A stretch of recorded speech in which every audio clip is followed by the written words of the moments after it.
Shalom, selamat sore Bapak Ibu Saudara yang dikasihi Tuhan. Hari ini Selasa 2 Maret 2021. Ya, kita akan belajar sebagai kebenaran firman Tuhan.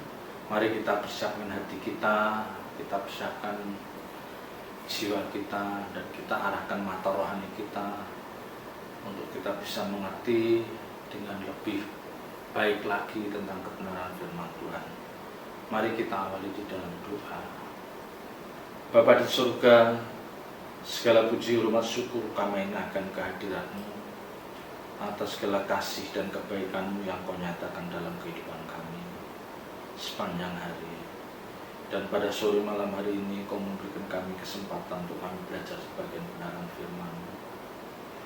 Bapa, berbicara lewat hamba-Mu yang kecil ini, taruh perkataan-Mu dalam mulut bibir hamba-Mu, dan jadikan sore hari ini menjadi sore yang penuh berkat bagi setiap kami. Dalam nama Tuhan Yesus Kristus kami serahkan jalannya pemberitaan ini dalam tangan kuasa-Mu. Haleluya. Amin. Bapak Ibu Saudara yang dikasihi Tuhan, kalau kita membaca dalam Alkitab, ya, di sana ada dikatakan bahwa Allah adalah Bapa segala roh. Ya. Allah adalah Bapa segala roh seperti yang tertulis di dalam kitab Ibrani pasal 12 ayat 9. Ya. Ibrani 12 ayat 9. Selanjutnya dari ayah kita yang sebenarnya kita beroleh ganjaran dan mereka kita hormati. Kalau demikian, bukankah kita harus lebih taat kepada Bapa segala roh supaya kita boleh hidup? Ya. Jadi ini menekankan, dikatakan kalau dari ayah kita, ya, kita beroleh ganjaran dan mereka kita hormati, ya, karena kita harus menghormati kedua orang tua kita, di mana ayah di dalamnya. Tetapi ayat ini katakan, kalau demikian bukankah kita harus lebih taat? Jadi kita harus bukan hanya hormat, tetapi harus lebih taat kepada Bapa segala roh supaya kita boleh hidup. Bapa segala roh itu tentu Allah Bapa. Ya, jadi semua roh manusia itu berasal dari Allah Bapa yang menempatkan rohnya dalam setiap diri kita manusia ini. Nah, kalau kita lebih taat kepada Bapa segala roh ini, dikatakan supaya kita boleh hidup. Ya, boleh hidup artinya di sini apa? Boleh menikmati hidup setelah kematian, hidup dalam kekekalan. Ya, jadi bukan hanya hidup-hidup di dunia ini saja, tetapi boleh hidup untuk menikmati kehidupan setelah kematian, kehidupan di kekekalan nanti. Jadi kita harus lebih taat. Ya, jadi memang Alkitab katakan itu. Ya, Allah adalah Bapa segala roh, artinya semua roh manusia itu berasal dari Allah Bapa. Dan Alkitab juga katakan bahwa roh manusia itu diingini oleh Allah dengan cemburu. Kalau kita lihat di dalam Yakobus pasal 4 ayat 5, dikatakan, janganlah kamu menyangka bahwa kitab suci tanpa alasan berkata, roh yang ditempatkan Allah di dalam diri kita diinginnya dengan cemburu. Ya. Jadi roh yang ditempatkan Allah Bapa dalam diri setiap kita, setiap orang itu diinginnya dengan cemburu. Ya. Jadi Bapa itu sangat berharap, sangat merindukan bahwa roh yang ditempatkan pada umatnya, pada manusia itu nanti akan kembali kepada Bapa. Maka dikatakan Bapa menginginnya dengan cemburu. Artinya jangan sampai roh itu nanti tidak kembali kepada Bapa, tetapi kembali pada kuasa kegelapan yang dinamakan apa? Itulah yang dinamakan masuk dalam kebinasaan. Nah, ini yang menjadi keprihatinan Bapa. Ya, ini yang menjadi keprihatinan Allah Bapa. Karena iblis pun juga menginginkan roh kita. Ya, iblis pun tidak ingin roh manusia itu kembali kepada Bapa. Memang kalau kita pikir secara nalar, ya kelihatannya kan, loh, Bapa kan yang menaruh roh itu pada setiap diri manusia. Bukankah Bapa juga mempunyai kekuatan atau kuasa untuk mengambil roh itu kembali kepada Bapa. Ya kan? Kadang kita kan berpikir seperti itu. Tetapi ingat, itu bukan hakikat Allah Bapa. Ya, itu bukan hakikat Allah Bapa. Ketika Bapa menempatkan roh itu dalam setiap diri manusia, maka pada saat itu juga manusia diberikan kehendak bebas. Bapak, Ibu, Saudara, dan saya memiliki kehendak bebas. Artinya apa? Kita tidak sepenuhnya diatur baik oleh Allah Bapa untuk hidup dalam kebenaran, maupun diatur oleh iblis untuk hidup dalam ketidakbenaran. Ya, jadi kita itu punya kehendak bebas. Allah tidak bisa mengatur kita, iblis juga tidak bisa mengatur kita. Kita yang harus memilih, kita mau diatur oleh siapa. Nah, kita yang menentukan. Ya, kita yang menentukan.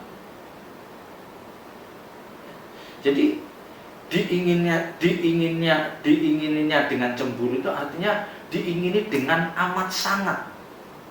Ya, jangan sampai roh yang ditempatkan Allah Bapa dalam diri manusia itu tidak kembali kepada Bapa. Ya, yang artinya orang itu akan masuk dalam kebinasaan. Nah, ini yang memprihatinkan, ini yang menjadi keprihatinan Allah Bapa. Makanya Allah Bapa dengan rela ya mengutus anaknya yang tunggal itu untuk menyelamatkan umat manusia. Ya, rela mengutus anaknya yang tunggal, yaitu yang mulia Tuhan Yesus Kristus, untuk turun ke dunia menyelamatkan umat manusia. Ya, tetapi itu pun tidak otomatis membuat umat manusia itu selamat. Ya, sekalipun Allah Bapa sudah mengutus putra tunggalnya, bukan berarti umat manusia itu nanti akan otomatis selamat.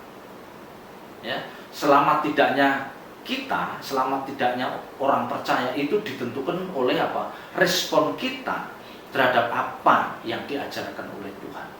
Respon kita terhadap Injil yang kita dengar. Bagaimana respon kita? Ya. Karena dikatakan bahwa Injil itu adalah kekuatan Allah. Injil itu adalah kuasa Allah yang menyelamatkan. Ingat, Injil kuasa Allah, kekuatan Allah yang menyelamatkan. Jadi artinya, kalau orang tidak memahami Injil, orang tidak mengerti Injil, tidak mungkin mereka akan selamat. Jadi betapa sentralnya Injil itu. Ya. Jadi ketika tubuh kita ini tidak bernyawa, ya, manusia tubuhnya tidak bernyawa, yang dikatakan mati, ya, itu maka roh itu akan menyatu dengan jiwa. Roh dan jiwa itu akan menyatu. Nah, kemana roh itu akan pergi? Kemana roh itu akan pergi? Ditentukan oleh kualitas roh itu. Ya, karena roh itu kualitasnya akan diwarnai jiwa itu. Kalau jiwa orang itu rusak, ya, kalau jiwa orang itu rusak, maka roh itu akan diseret untuk masuk dalam kebinasaan. Tetapi kalau jiwa manusia itu berkualitas, bernilai, maka roh akan membawa jiwa itu kembali kepada Allah Bapa. Jadi ini yang harus kita pahami. Ini yang harus kita pahami. Iblis itu berjuang bagaimana dia bisa merusak jiwa seseorang. Nah, itu yang menjadi agenda utama iblis. Bagaimana iblis itu agendanya atau merusak jiwa seseorang, ya, membuat orang itu tidak memiliki haus dan lapar akan firman. Ya. Bagaimana orang percaya itu dikondisikan supaya mereka tidak ada ketergantungan atau haus dan lapar akan firman. Ya. Itu yang menjadi agenda iblis. Dan akhirnya manusia itu akhirnya apa? Berani untuk menentang Allah. Jadi dibawa manusia itu supaya mereka menjadi orang-orang yang tidak taat, dan mereka berani, ya, manusia itu akan berani menentang Allah, dan manusia seperti ini yang akan dijadikan tawanan oleh iblis. Maka tidak heran kalau iblis itu selalu menggoda manusia dengan keindahan dunia. Ingat, iblis selalu menawarkan keindahan dunia, dan memang iblis punya kemampuan itu untuk memberkati secara materi siapapun yang mengikuti kemauan iblis. iblis bisa memenuhi hal itu. Ya, iblis bisa ya, menuruti apa yang diinginkan manusia itu. Ya. Jadi ini agenda utama iblis itu. Dia membuat bagaimana orang percaya tidak mentaati, tidak taat apa yang diinginkan Bapa. Ya, sebagai kompensasinya maka iblis itu memberikan kesempatan untuk mereka itu bisa menikmati keindahan dunia.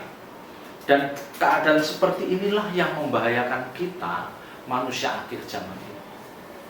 Ya. Jadi kita itu jangan ribut tentang antikris. Yang memang antikris itu ada, memang ada dan sudah ada, dan itu memang bisa mengganggu atau menggoda kita. Tetapi saya harus katakan, yang tidak kalah membahayakan adalah kecintaan kita terhadap dunia itu jauh lebih membahayakan. Ya, itu yang tidak kita waspadai. Semua ribut dengan antikris, tetapi kita tidak melihat kehidupan kita ini. Ya, banyak orang percaya menjadi orang yang baik-baik saja. Mereka rajin ke gereja, ya, mereka ikut melayani, bahkan mereka mungkin menjadi hamba Tuhan. Tetapi mereka belum menjadi manusia Allah seperti yang dikehendaki. Mereka masih menjadi orang-orang yang mencintai dunia. Ya. Mereka masih menjadi orang-orang yang masih mencintai dunia. Mereka masih bangga dengan status sosial yang lebih dari orang lain.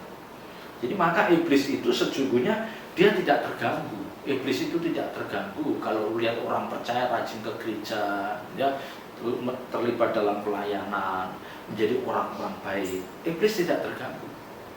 Tapi iblis akan terganggu.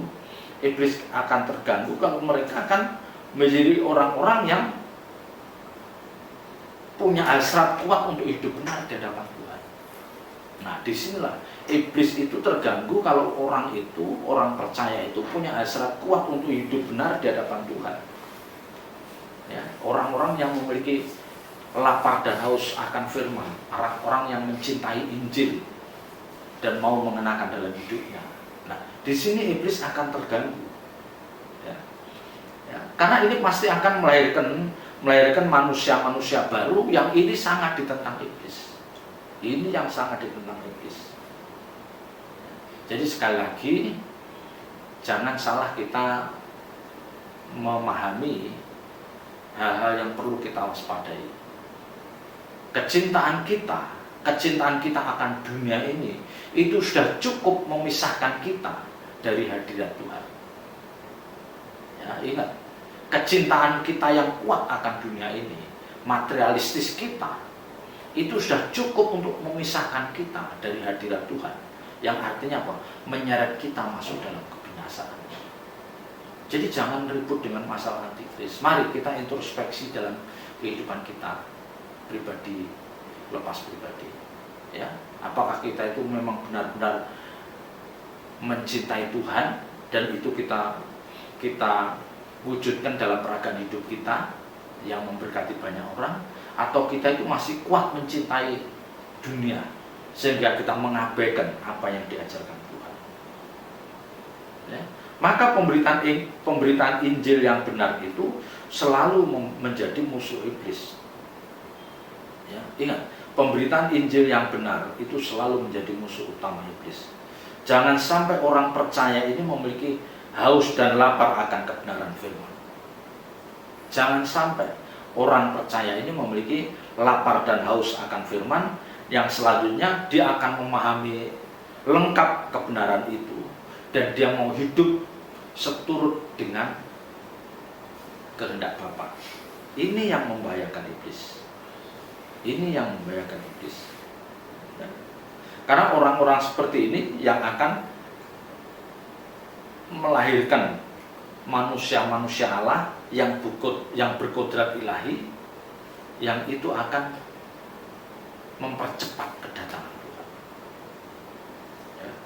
Jadi sekali lagi iblis itu tidak keberatan kalau orang rajin ke gereja, bawa persembahan, aktif pelayanan, tidak keberatan, tidak masalah. Sepanjang orang itu tidak mengenakan, ya, tidak mengenakan hidup Kristus dalam hidupnya, iblis tidak keberatan. Tapi kalau orang itu mulai memiliki gairah yang kuat, hasrat yang kuat untuk hidup dalam kebenaran, dia mengenakan kodrat ilahi, wah itu yang diserang oleh iblis. Ya, makanya kita tidak heran kalau ada orang-orang Kristen yang sungguh-sungguh itu pencobanya makin berat. Orang percaya yang sungguh-sungguh mengenakan kebenaran dalam hidupnya, dia akan mendapatkan tantangan yang berat. Ya, bahkan mungkin dari sesama orang percaya, mereka akan mendapatkan tantangan. Ya, sementara orang percaya yang hidupnya standar, masih memiliki spirit seperti orang-orang dunia, mereka seringkali tidak mengalami gangguan. Ya, dia tidak mengalami penderitaan. Iblis biarkan saja, biar dia ke gereja. Yang penting jangan dia menjadi manusia Allah. Jangan dia menjadi orang-orang yang memiliki hasrat yang kuat untuk hidup benar di hadapan Tuhan. Nah, hal ini jugalah yang terjadi atas diri Hawa. Ya, jadi Hawa itu dia diperdaya oleh ular itu. Ya, dia diperdaya oleh ular itu supaya dia tidak mentaati perintah Allah. Ya, jadi bagaimana si ular itu memutarbalikkan apa yang diucapkan Allah, ya, dan dia memanfaatkan keinginan atau hasrat dari Hawa itu untuk dia menjadi serupa dengan Allah. Ya, jadi ada hasrat. Hawa itu tergoda untuk bisa menyerupai Allah seperti yang dikatakan ular itu. Lah celakanya Hawa itu justru mempercayai apa yang dikatakan ular daripada apa yang dikatakan oleh Bapa. Ya, dia lebih mempercayai ular itu daripada taat pada apa yang dikatakan oleh Bapa. Ya, ini yang menyedihkan. Ya. Jadi jangan sampai kita itu akan menghadapi saat-saat atau situasi seperti Hawa ini. Iblis itu selalu datang menggoda, menginginkan untuk kita jatuh. Nah, kejatuhan Adam dan Hawa itu mengakibatkan dia harus diusir, ya, dia diusir dari Taman Eden. Nah, kehadiran Tuhan Yesus ke dunia, dia akan menjadi pertaruhan Allah Bapa. Ya, dia akan menjadi pertaruhan Allah Bapa. Sepanjang Tuhan Yesus ada di dunia menjalankan misi Allah Bapa, dia menghadapi berbagai tantangan dan godaan. Dia digoda, iblis akan menjatuhkan. Ya, pencobaan di gunung itu, ya, iblis katakan itu keindahan dunia itu akan kuberikan kepadamu kalau kamu sujud menyembah aku. Itu dikatakan iblis. Tapi Tuhan Yesus katakan tidak, karena aku harus menyembah kepada Allah. Ya, iblis bisa menawarkan. Ketika iblis menawarkan akan memberikan keindahan dunia itu kepada Tuhan, itu Tuhan tidak menentang, ya, tidak menentang. Tapi artinya apa? Tuhan mempercayai bahwa iblis memang bisa memberikan keindahan dunia itu. Tetapi Tuhan memilih taat untuk tidak mengikuti apa jebakan yang dilakukan iblis itu. Ya, jadi sekali lagi saya ingatkan, iblis itu mampu, bisa menyediakan, ya, menyediakan berkat jasmani bagi orang yang memang mengingini, bisa. Ya, saya katakan bisa. Tetapi kita harus memilih hidup dalam kebenaran. Dan kenyataannya Tuhan Yesus memilih hidup dalam ketaatan terhadap Allah Bapa. Alkitab katakan bahwa bahkan dia taat sampai mati di kayu salib. Nah, disinilah kemenangan Tuhan. Kemenangan Tuhan di sini. Nah, Allah Bapa mengharapkan supaya orang-orang percaya itu mencontoh, meneladani seperti apa yang ditunjukkan oleh Tuhan Yesus. Ya, dalam ketaatan itu dia rela mati di kayu salib karena ketaatannya. Ya, maka sekarang yang dituntut dari Bapak Ibu Saudara dan saya adalah ketaatan. Dan iblis itu selalu terus berjuang untuk menggoda orang percaya bagaimana orang percaya itu tidak mengikuti, tidak menuruti kehendak Bapa, tidak mentaati kehendak Tuhan. Itu yang menjadi agenda iblis dalam hidup orang percaya. Ya, jadi Bapak Ibu Saudara dan saya harus sadar bahwa kita ini diperebutkan oleh dua kekuatan. Ya, kita ini diperebutkan oleh dua kekuatan. Satu, kekuatan iblis yang iblis itu bisa menawarkan keindahan dunia. Dan kedua, kekuatan Allah yang menuntut kita untuk hidup dalam ketaatan, dalam kesucian. Nah, tinggal kita pilih.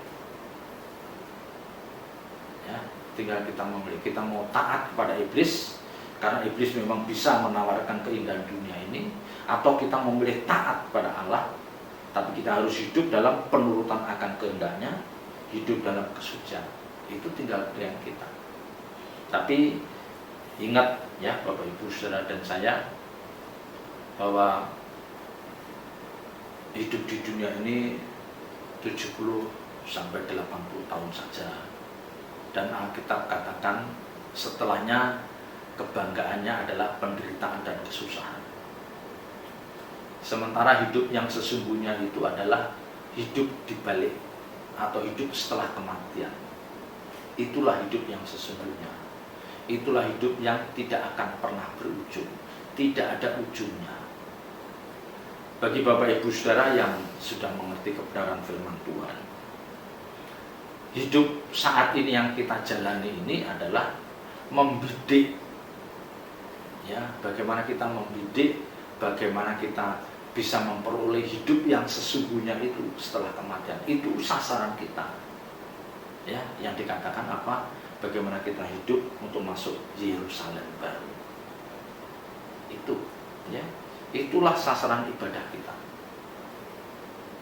Ya, jadi kalau Alkitab katakan roh yang ditempatkan dalam diri kita itu diingininya dengan cemburu, itu artinya apa? Supaya kita itu jangan binasa, ya, supaya kita itu jangan binasa. Ya. Sekalipun Allah menginginkan supaya kita tidak binasa, tetapi Allah tidak bisa mengkondisikan supaya kita benar-benar tidak binasa. Ya. Allah tidak bisa mengkondisikan supaya kita benar-benar tidak binasa, tidak bisa. Kita sendiri yang harus memilih untuk tidak binasa. Ya, kita yang memilih dengan kesadaran penuh, kita memilih untuk kita tidak binasa, tapi kita mau hidup dalam kebenaran firman kita. Ini perjuangan yang sulit, Bapak Ibu Saudara. Ya, karena sekali lagi godaan iblis itu begitu kuat atau bahkan sangat kuat. Keindahan dunia yang ditawarkan itu membuat banyak orang percaya jatuh. Bahkan bukan hanya orang percaya, membuat banyak hamba Tuhan, aktivis itu bisa tergerus imannya. Dia tidak sadar, dia menerima apa yang iblis tawarkan. Itulah keindahan dunia, ya, tanpa sadar. Ya, karena Alkitab katakan kita itu tidak boleh punya keinginan menikmati dunia tapi juga menikmati indahnya surga. Tidak bisa, tidak bisa. Ya, jadi jangan kita punya prinsip saya juga akan menikmati keindahan dunia, tapi juga saya akan menikmati Tuhan, menikmati kemuliaan bersama Tuhan. Tidak bisa. Ya. Jadi kalau kita ingin menikmati kemuliaan bersama Tuhan, kita harus rela tidak menikmati keindahan dunia. Ya, itu kunci. Ya, karena ada filosofi yang mengatakan, ya, bagaimana kita hidup bahagia di dunia, bahagia di akhirat. Itu bukan konsep kebenaran kekristenan. Ya. Alkitab katakan, barang siapa tidak mau menderita bersama Kristus, maka dia juga tidak layak dipermuliakan bersama Kristus. Itu harga mati. Itu kebenaran. Ya. Memikul salib, menyangkal diri, itu harus kita pahami dengan lengkap. Ya. Ini yang menjadi perenungan Bapak Ibu Saudara dan saya. Ya, karena di zaman akhir ini begitu kuat iblis menawarkan keindahan dunia. Jangan kita jatuh, jangan kita menggadaikan iman kita. Kita membidik langit baru, bumi baru, dipermuliakan bersama Tuhan. Tuhan Yesus memberkati. Ya, mari kita tutup di dalam doa. Kita tundukkan kepala. Bapa di surga, kami bersyukur atas kebenaran firman-Mu. Kami diingatkan Tuhan bahwa bukan hanya antikris yang harus kami waspadai, tetapi juga sikap batiniah kami yang masih sangat mencintai dunia. Itu justru yang membahayakan hidup orang percaya. Tanpa sadar kami bisa terseret untuk masuk dalam perangkap iblis, yaitu menikmati keindahan dunia. Padahal Alkitab katakan orang-orang yang tidak bersedia hidup menderita bersama Kristus, maka mereka juga tidak layak dipermuliakan bersama Kristus. Ini yang kami yakini, dan kami siap Tuhan untuk hidup dalam ketidaknyamanan demi kami mentaati apa yang Kau ajarkan kepada setiap kami. Meteraikan firman-Mu dalam setiap hati kami, dan ajar kami melakukannya dengan penuh tanggung jawab. Dalam nama berkat Tuhan Yesus Kristus kami berdoa.